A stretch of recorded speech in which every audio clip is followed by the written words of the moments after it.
Hence, yes. So, from my paternal, there's my great grandfather that always pops up with a similar hat that I'm wearing. Okay. Tatu Mkhulu Maiza.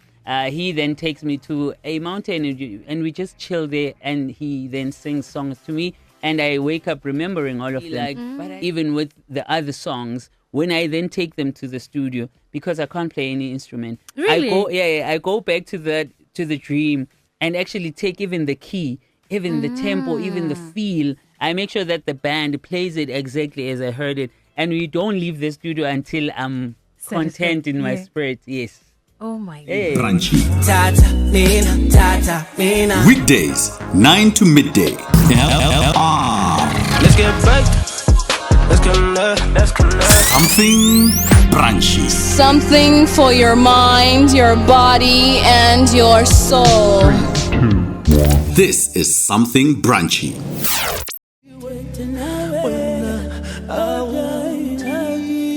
At 17, just after 11 o'clock, my love bug. This is Something Brunchy on Tony FM 93.6. I did say that you and I are going on a brunch date, and this time around, you and I are going on a cute brunch date with the lead composer. With the lead composer of a group that kind of raised us and gave us one of the best sing-alongs that we can ever ask for in our teen years.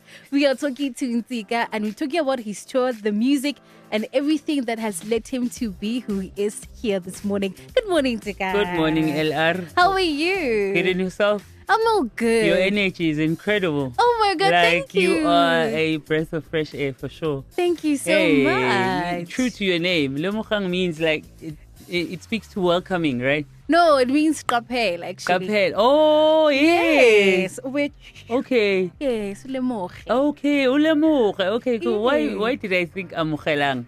I don't know. I don't know, but yeah. But yeah, most people kind of, it's either Yeah. call me amogelang or khomolim. I'm like, no. Oh, yeah, okay. no. Lemogang. Oh, kapelang. Yeah, Okay, cool. kapelang. Okay, cool. But your energy is fantastic. Thank you so Yes. much, man. So you have a tour coming up in April, Yebo. and you come from another tour. Yes. So you just took a year break. Yes. And you decided, you know what? I'm going to give people more energy of myself, a piece of my heart, and it's called A Place in Goma. Please tell us more about Yeah, so it's called A Place Called Ngoma.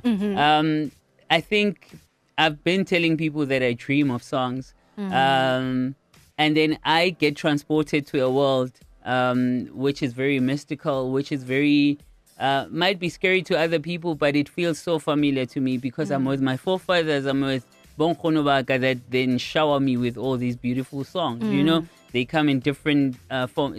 At times they come wearing their church garments, all white, sometimes blue and white, because my maternal grandma used to go to St. John. So Okay, same. yeah, Same. do you see? Hence, yes. So from my paternal, there's my great grandfather that always pops up with a similar hat that I'm wearing. Okay. Tatu Mkhulu Maiza. He then takes me to a mountain and we just chill there, and he then sings songs to me, and I wake up remembering all of them. But I then thought to myself, what is this place? If it had to have a name, I would then call it A Place Called Ngoma, because all I hear when I'm there is a song, chants, and all these amazing things. And I thought, let me then try and create a sneak preview of how my dreams feel, look like as well, so that people can experience all those magical things that I see. You know, when you speak about you go into a place in your spiritual world and your dreams and stuff, doesn't it get overwhelming a bit? Well, if it's almost like saying, LR, does cameras and a mic in front of you and headphones get overwhelming in a screen and you have to do a link? You would say no, because it's who you are. It's a space that called you by your name. So for me, it doesn't even feel like work or something that is like my 9 to 5. No, it's like breathing. No one reminds you to breathe. Yes. You just breathe. Yes. You know, so True. for me, it's never overwhelming.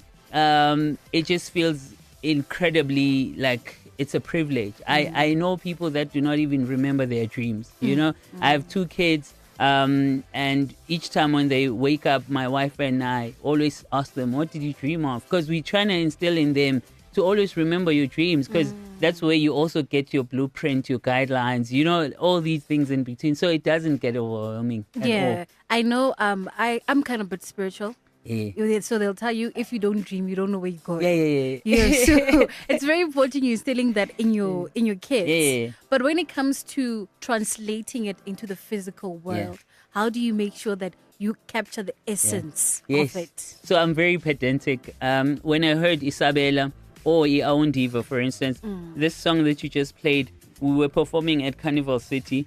I was in an active state of channeling songs, whether I was asleep or would blip out and not see anybody, but just start channeling songs. We were doing sound check with the soil, right? No. So as I'm checking my mic, eyes closed, this song just came. And I started singing it. Baby, baby. And I kid you not, when I opened my eyes, there was a huddle of an audience, people that were meant to clean the auditorium before people walked in. Yes. It's still early, it's sunshine. People stopped everything they did and started watching me sing the song.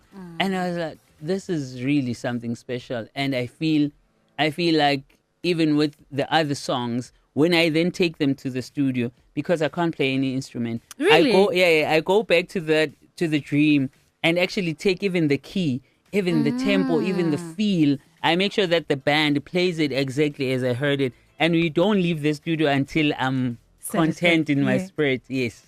Oh my Yeah. God. So when it comes to your project, your tour that's Yes, coming yes. in next month. Yes. How are you going to make it that we actually feel? Because already I'm getting goosebumps. Yeah. That's nice that you already tapping into that space. But there will be people that I'm also like a thespian. I love theater. I am part of people that perform in theater. I don't just watch it as well. So I'll be playing. I will be having people that play my forefathers, my ancestors, on stage. There'll be a narrator. I don't want to give much away. There'll be guest artists as well. There'll be songs that people have fallen in love with, but there'll be also unreleased music that I'll be debuting. So we will be, all of us, experiencing it together at that very moment. Because I also have channeled the songs. I know what they will do to LR when she listens to them, but I haven't seen the songs in action. So for me as well, it will be my first experience with the music. And yeah, on the 12th of April, inside State Theatre, it's not far from here. Everyone that's listening can just buy their tickets at Web Tickets and just secure their seats. And 12th April, doors open at 6, but we start the show at 7. It will be more than just a show. It will be a story that connects all of us. It will be a place called Ngoma welcoming its citizens to that space, and everyone will leave that space knowing very well where they belong. Okay. Yeah. So have you ever been in a trance? Yeah, well, I am always in a trance, especially when I'm on stage. Yeah. And if I don't think that we all don't get to experience a trance in our lifetime. It's just that you need to be present for it. Yes. We also all of us are spiritual. We don't walk alone, whether we want to acknowledge it or not. But we are always God takes care of us, and the people that walk with us also take care of us. And you will find yourself in a trance when you tap into your gift, as present as you can be in its highest form. Just in closing, which heart are you leaving on that stage? Is it the physical one or the spiritual one? Like my wife always types me one thing before I get on stage. She says, leave everything on that stage. Don't come back home, literally. So I'll be leaving my heart, my sweat, my everything on that stage, because I know the importance of doing that. If you are a vessel, you are never not channeling. Yes. So I can afford to pour my cup, because there is a place where I fill it up again. So we will be triggering people's emotions. We will be tugging at those spiritual, I guess, shaking it up so that people can wake up to their brilliance. And yeah, it will be more than just a show. I really cannot wait. all the best, and I can't wait for it. Thank you so much, Ella. Thank you so much. My love bag, that's how you and I wrap up our brunch date. It's 26 just after 11 o'clock. And I really hope on the 12th you get to see him. And as he channels, as we live inside his dreams, Yebo. actually. That was NTSIKA.